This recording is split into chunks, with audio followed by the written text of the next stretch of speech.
Good evening, everybody, and thank you and thank you for attending this meeting of the Planning Committee on Tuesday the 10th of March 2026. I'm June Molyneux, Chair of the Committee. Councillor Nev Whittam is the Vice Chair. Please note that the meeting is being streamed live on YouTube. If you're in attendance as a member of the public who's registered to speak, please note you have a time limit of up to 3 minutes, and the legal officer, Alex, will operate a stopwatch and confirm when your time runs out.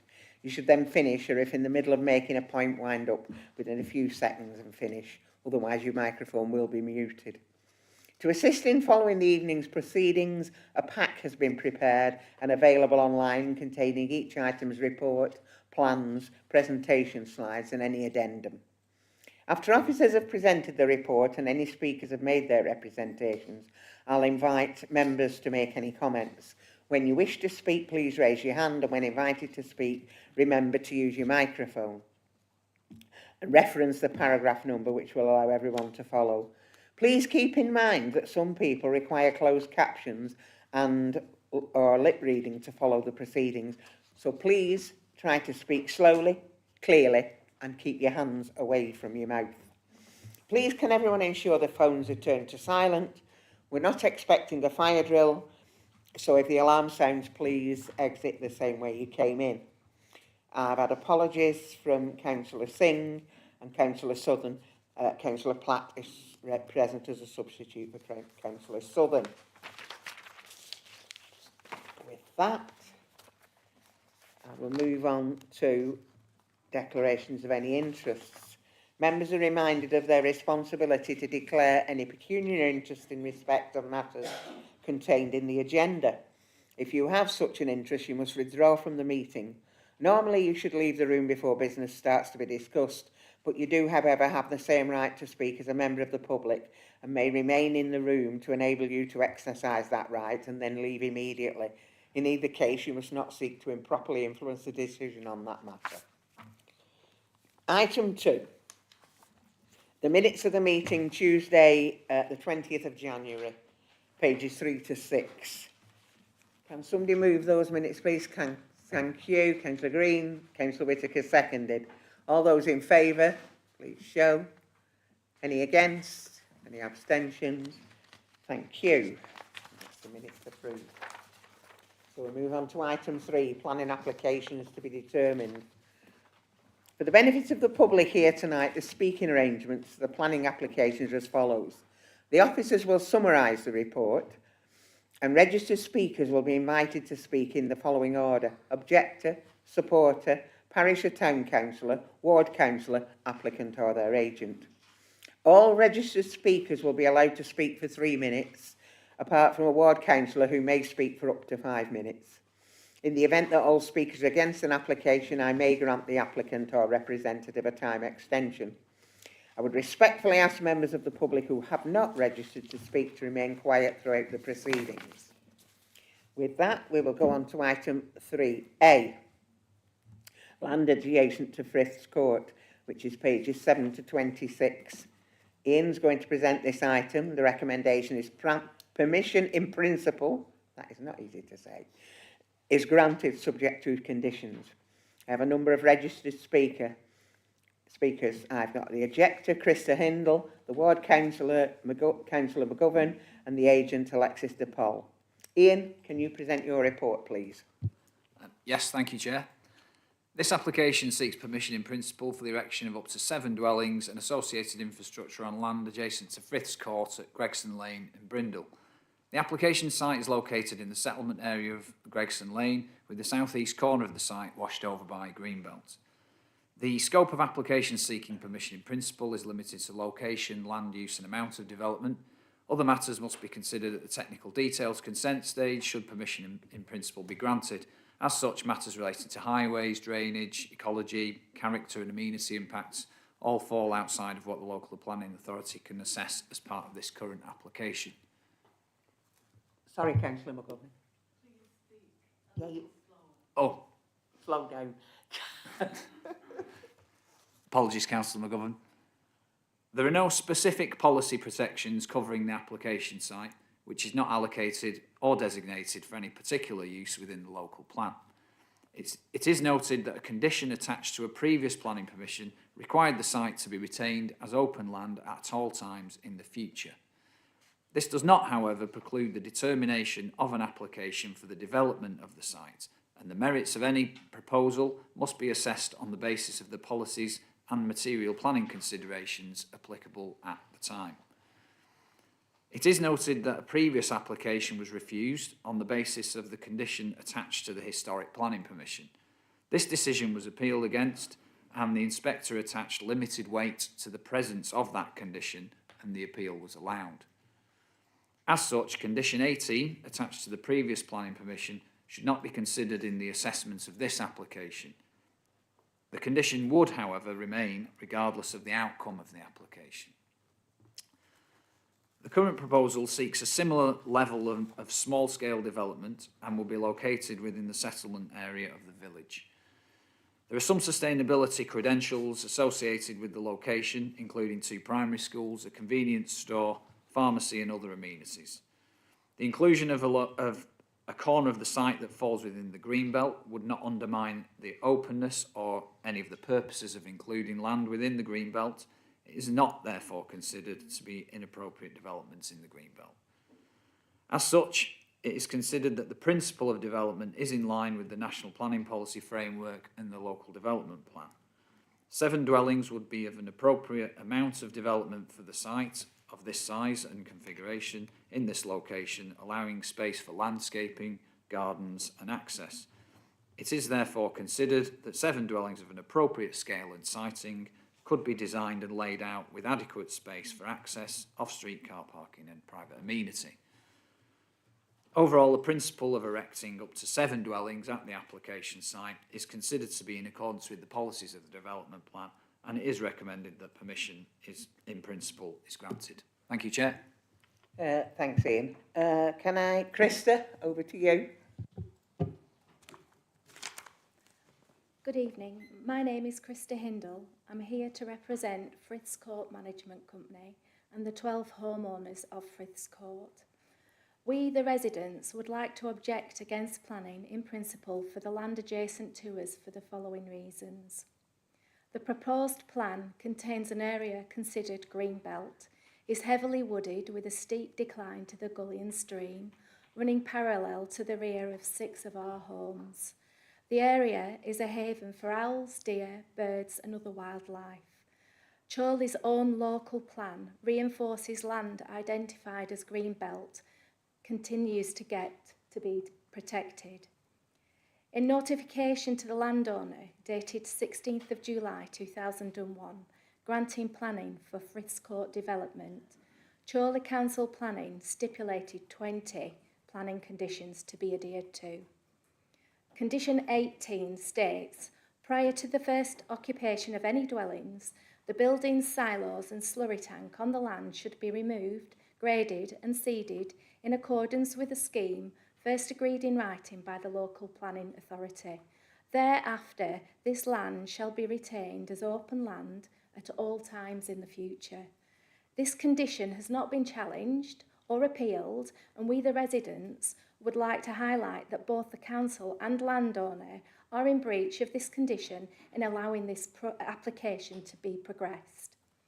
We would like to highlight that the map supplied is incorrect. It fails to note the landscaping to the east of our entrance that has been maintained, paid for by Friths Court Management Company and agreed with Chorley Council Planning, and indicates some land suitable for development, which this is not. We are greatly concerned that the road adjacent to the land narrows, reduces from a 60 to 20 mile an hour per hour and has a blind bend. Additionally, the drain and gully opposite our entrance flood during slight rainfall. This has been raised for years and leaves the whole width of the road as one wide puddle. Pavements finish at this same point, so walkers, cyclists, drivers, farm workers and HGVs all vie for the same space. An additional opening with more cars at this point would create mayhem. We, the residents, would also like to object for associated infrastructure to be included.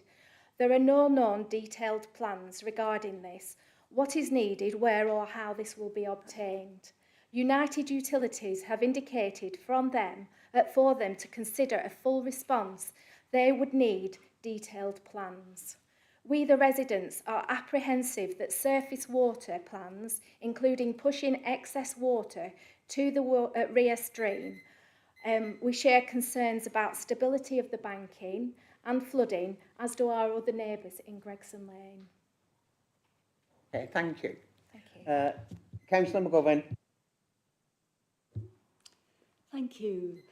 I'm speaking in opposition to this application. I have to say that I think the planning report is very good and it's quite persuasive. So and wants approval. But there is a contentious issue, and it's to do with the fact that part of the site is greenbelt. Okay? So I'd like you to look at this in a slightly different way. What I am arguing is that the National Planning Policy Framework has grey areas around greenbelts. And there is contention about the change of use of this green belt. In the report, the argument is made in, first of all, in point 25, it says that there have to be very special circumstances for development in the green belt. We all know that. In 26 and 27, the argument is made that in this part of the site, this green belt will be gardens. It's a change of use. And the argument is made that that's okay because it keeps the land open. So why worry? Shouldn't we all be happy? Well, I would say we shouldn't be happy. The reason is that we know about conditions on land. We know about the conditions on this land. That this does not stop planning going ahead. And with the previous planning application, yes, condition 18 will still apply for the full application, when a full application is made. But actually, once you designate a parcel of land as suitable for development, you are halfway to development. So the problem for me, and I hope for you as well, is that, okay, gardens, that sounds so nice. What do people do when they have gardens? They want extensions. They want a pergola. They want a shed, and that's at the very least. Once that parcel of land is designated as gardens, you are changing the status. You are removing that green belt protection. And so my argument is, okay, the developer has settlement land. Okay, that piece of green belt can still be made into a wildlife corridor. It can still be used for things that are connected with the green belt and things that are desirable. So that's basically the argument I'm making to you. Please don't think that because this is a small bit of green belt, that it doesn't matter. You take away green belt, it has gone.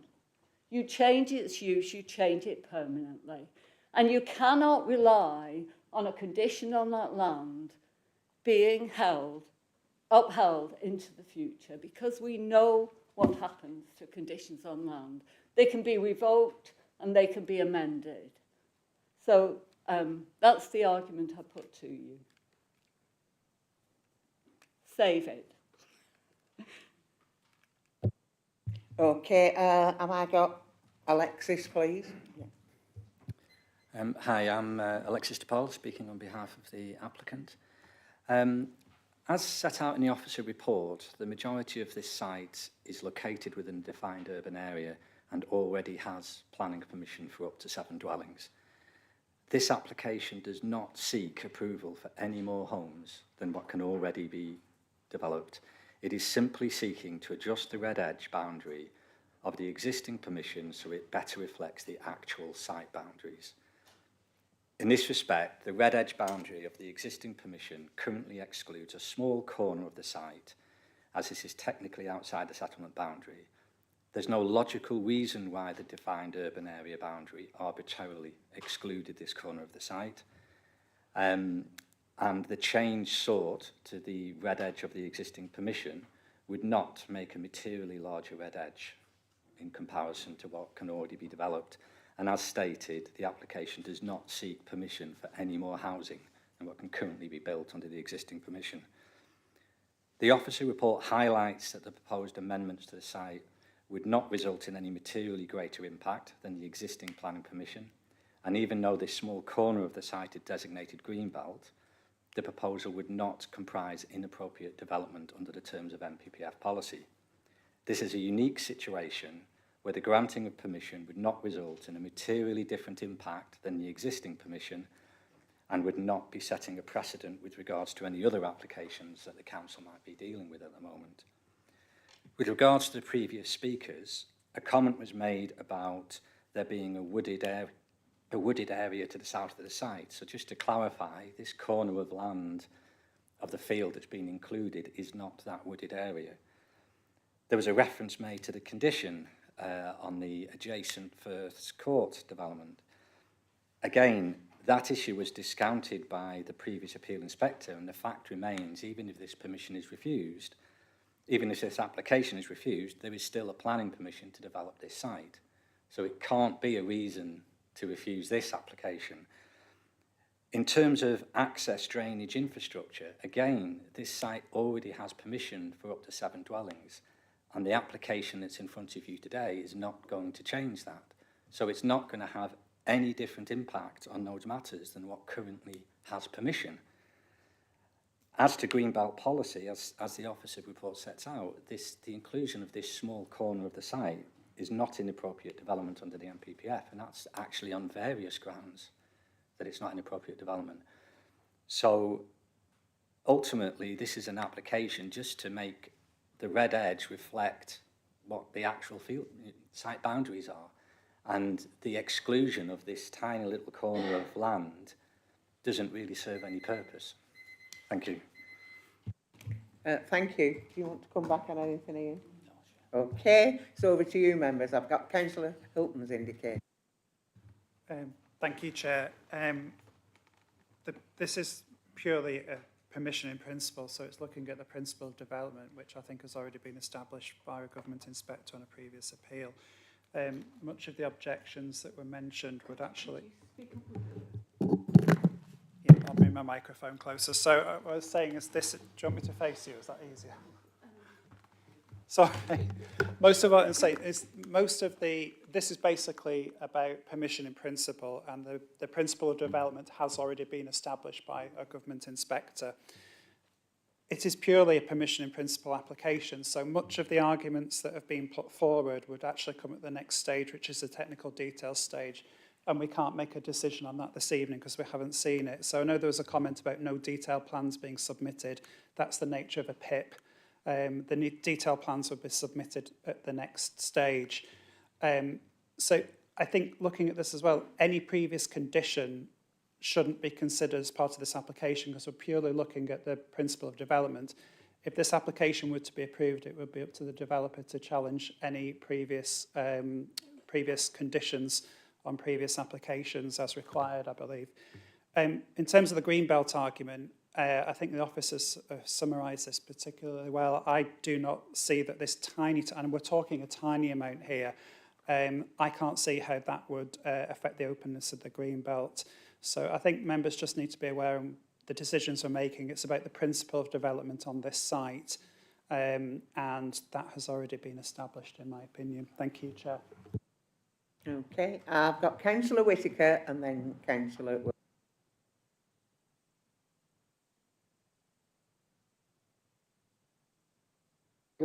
I beg your pardon. Sorry.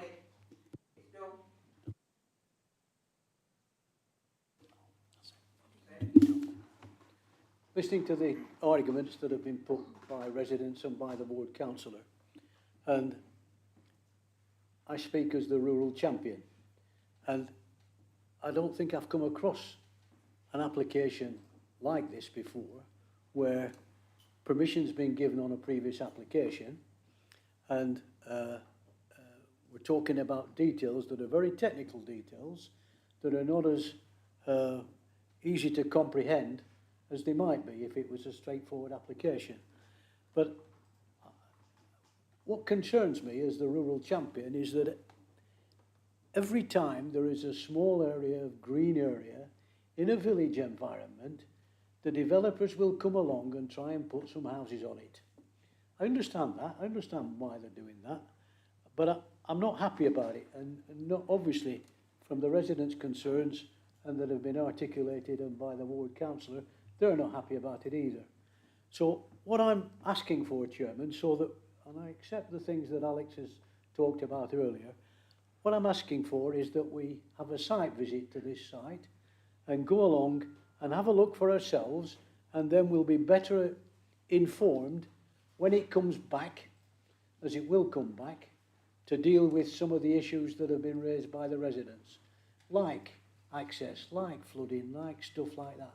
We can, permission in principle is a recent innovation. It's very difficult to understand, once permission has been given in principle, how we can come back and argue the toss about it. So I'm making a proposition, Chairman, that we will have a site visit, and then it will be reported back to this committee with people who've been to have a look at it. Thank you, Chair. Okay, thank you. Do you want? Yeah, Ian wants to come in. Thanks, Chair.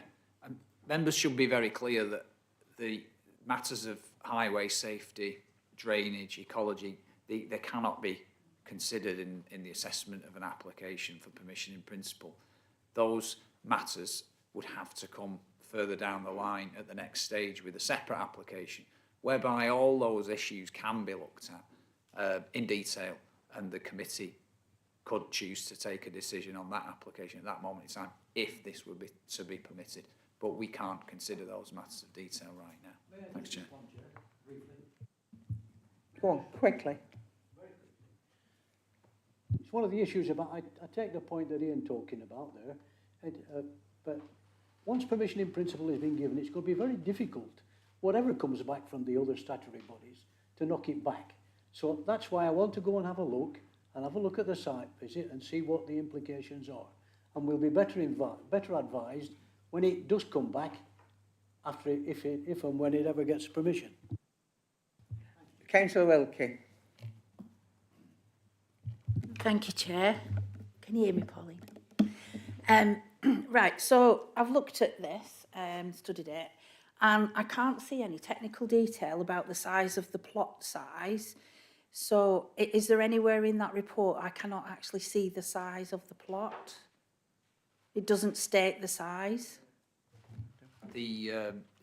Sorry, Councillor Wilkie, are you referring to the size, the site size? Yes. Yeah, I'm not sure exactly what the area is. Right, I can have a quick look at that. But it is identified on the red edge. It's a similar kind of area to the area that's covered by the dwellings at Friths Court. If we could have more detail, that I would be interested, because looking at the MPPF, it says that any planning on that site should be proportionate, and normally recommends 10 to 49 up to 2.5 hectares, and I'm not brilliant on, I would like to know actually the size of the plot, so to get, you know, whether it is sufficient to take 7 properties, because I'm unsure on that. And I do appreciate that there isn't a material consideration to turn this down, and it does look like a infill and small scale site, but does it actually meet local need and respect the character of the site? That would be my consideration and concern. Ian. Thanks, Chair. So the site area is 0.22 hectares. The area of the site is similar to that of Friths Court, which would sort of that Friths Court provides an example of the type of density that you might expect adjacent to it. But those details couldn't be looked at until the next stage. So that is at that point in time, you could look at the density of the development, the way it had been designed, how it related to those other dwellings and the street scene, and the plot to dwelling ratio, all those details, but they could only be looked at the technical details consent stage, which would require essentially a full planning application. Thanks, Chair. Okay, I've got Councillor Hilton, Councillor France and Councillor Platt. Councillor Hilton. Thank you, Chair. I was just going to kind of reiterate what Ian said then, going back to what I first said. This is about permission in principle, and the principle which has already been established.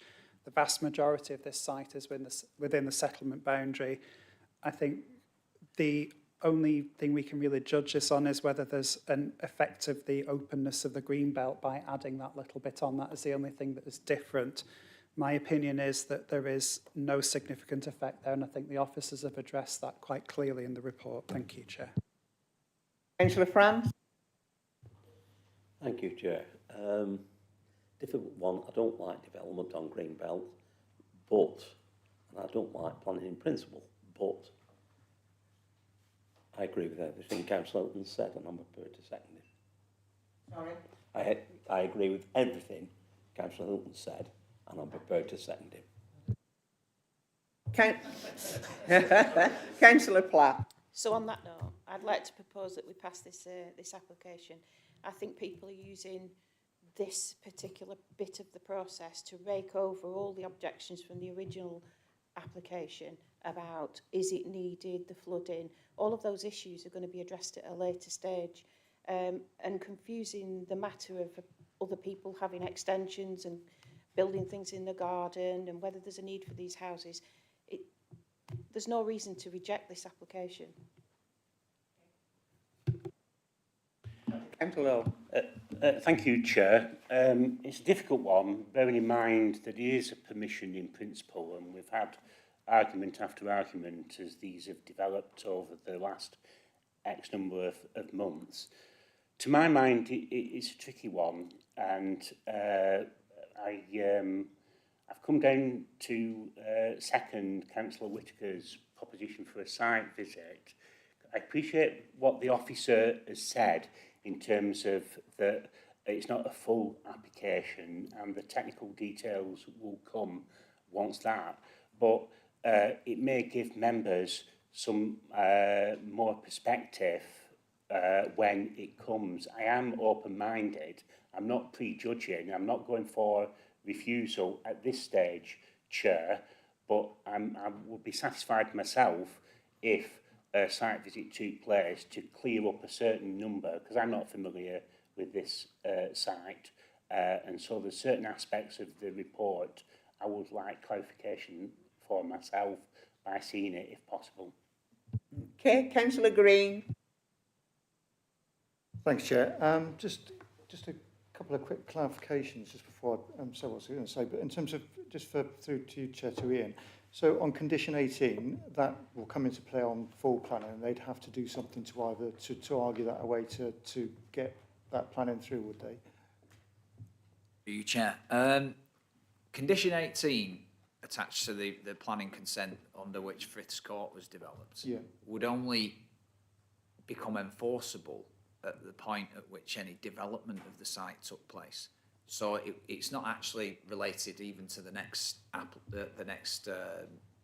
application stage. It would be if a spade went in the ground, so to speak, and development actually commenced. At that point in time, the council would have to consider whether that condition was enforceable and whether they were willing to enforce it. As things stand, that is how that would apply. Right, cool. Thanks, Chair. Yeah, and the second point was that there may well be, I can see there may well be grounds to appeal this if to reject this at a later date. If, for example, the highways come back and said this is not acceptable, or if they came back and said the flooding, the drainage is not acceptable, but clearly, given it's a PIP at this moment in time, we haven't got the information. So I think it's a little bit of a fallacy to say that it's a done deal, because actually these things, when we go through the assessments later on, that we could be objected. So On that basis, and it being a PIP, like I say, a number of us don't like PIPs, but you know, I can't see anything to object on this. So I know Gordon said he'd be happy to second it, but I'd be happy to second, you know, Councillor Platt's recommendation to support plan officers' recommendations. Councillor France, quick one. I was only going to second Councillor Platt, and Councillor Green's already done it.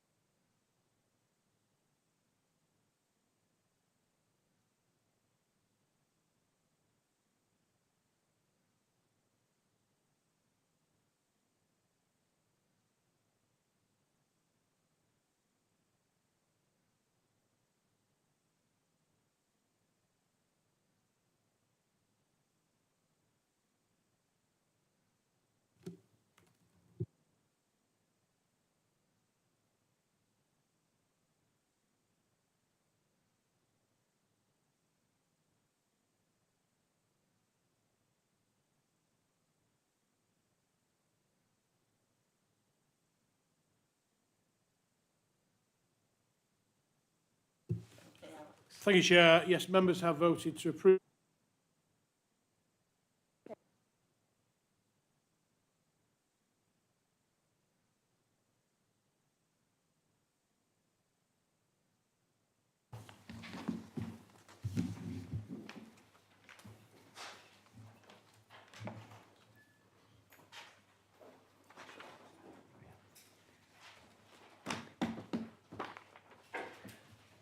We're moving on to item 3B, land adjacent to HM Prison Wymott, pages 27 to 44, with an update on your addendum. Ian's going to present this item. Officer recommendation remains that reserve matters permission for details of appearance, layout, etc. approved subject to conditions. One registered speaker, the agent Claire Walker. Ian, can you present the report? Yes, thank you, Chair. The proposed development seeks reserve matters consent for details of appearance, layout, scale and landscaping pursuant to an outline planning permission for a new prison that was granted on appeal in December 2024. This application is for the construction of a new energy centre, an executive cabin ancillary to the development of the new prison. The principle of the development has already been approved through the grant of outline planning permission for the prison. The proposed buildings will be of a functional design style, reflecting the operational requirements of the development, whilst the scale of the development will be commensurate with the surrounding prison buildings and those of the new prison to be developed.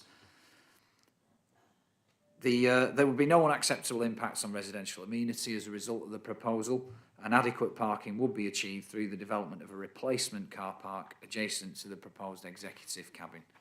It is therefore recommended that this reserve matters application is approved, subject to the conditions as set out on the addendum. Thanks, Chair. Thanks, Ian. Over to you, Claire. Thank you, Chair. My name's Claire Walker and I'm the agent for the application. As set out in the report, this application is seeking reserved matters approval for Phase 3 of the new prison scheme adjacent to the prisons. Phase 3 is the replacement energy centre and executive cabin for office use. The new prison itself is Phase 4 and doesn't form part of this application. Of course. As Ian's mentioned, the principle of development as well as the access and parking has already been granted consent through the outline permission. And as such, the matters for which approval is sought today comprise the appearance, layout, scale and landscaping of this phase.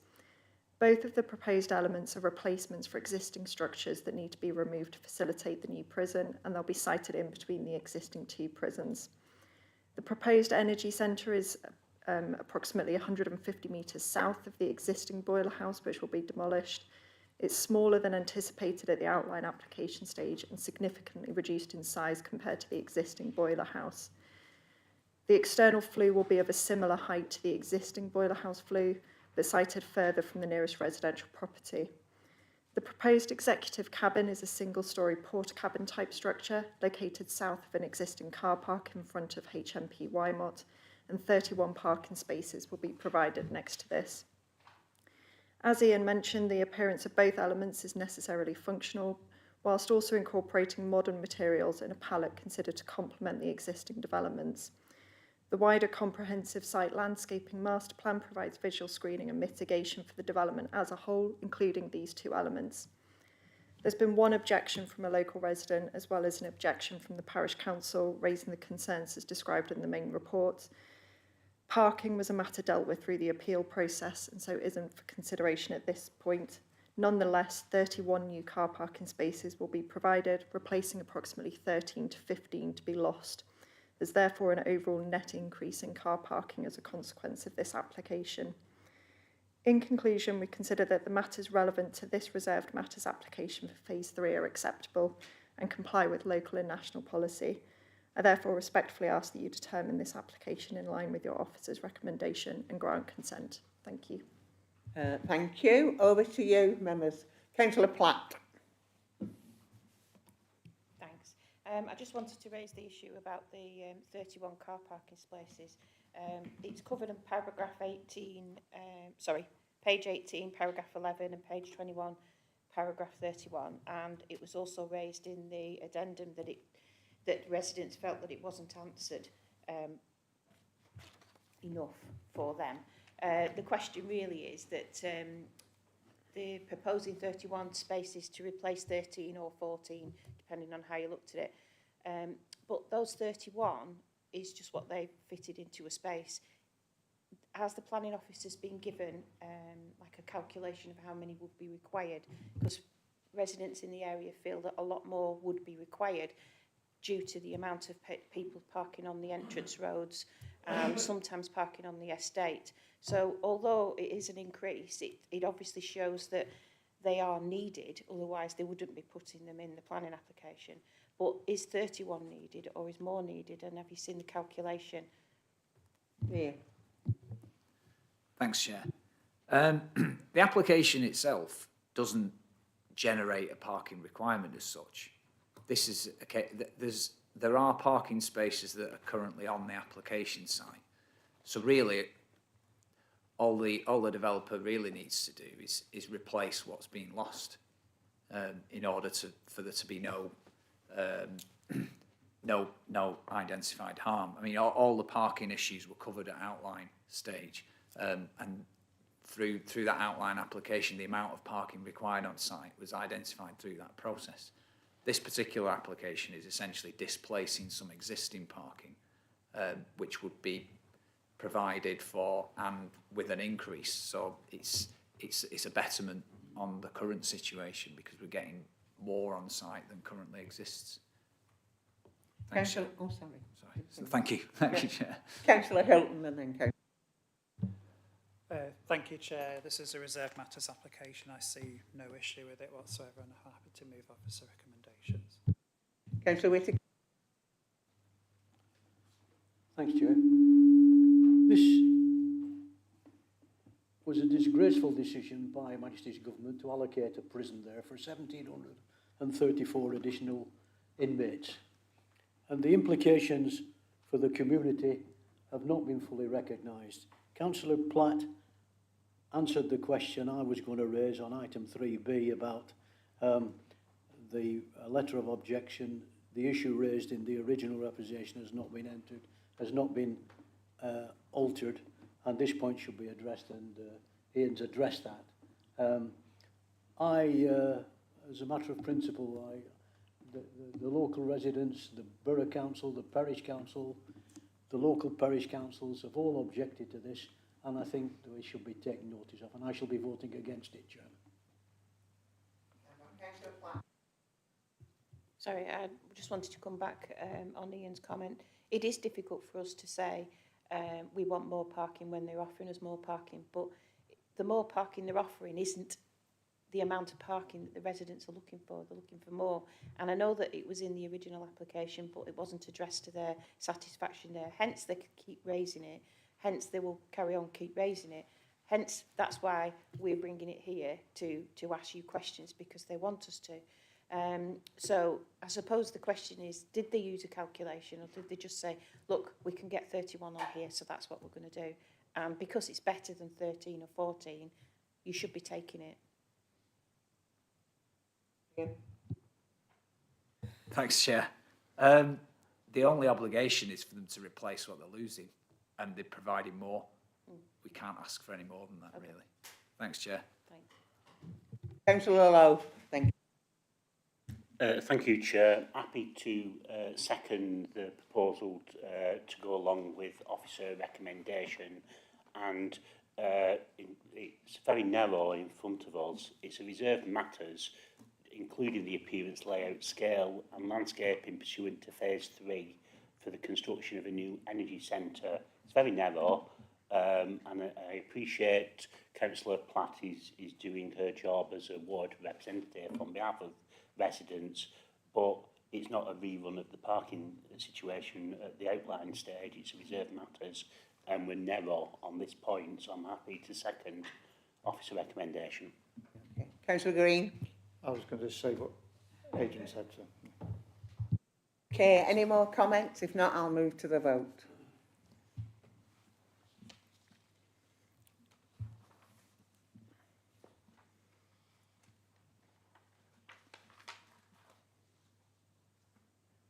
Okay, Alex. Thank you, Chair. Members have voted to approve the application for reserved matters, subject to conditions.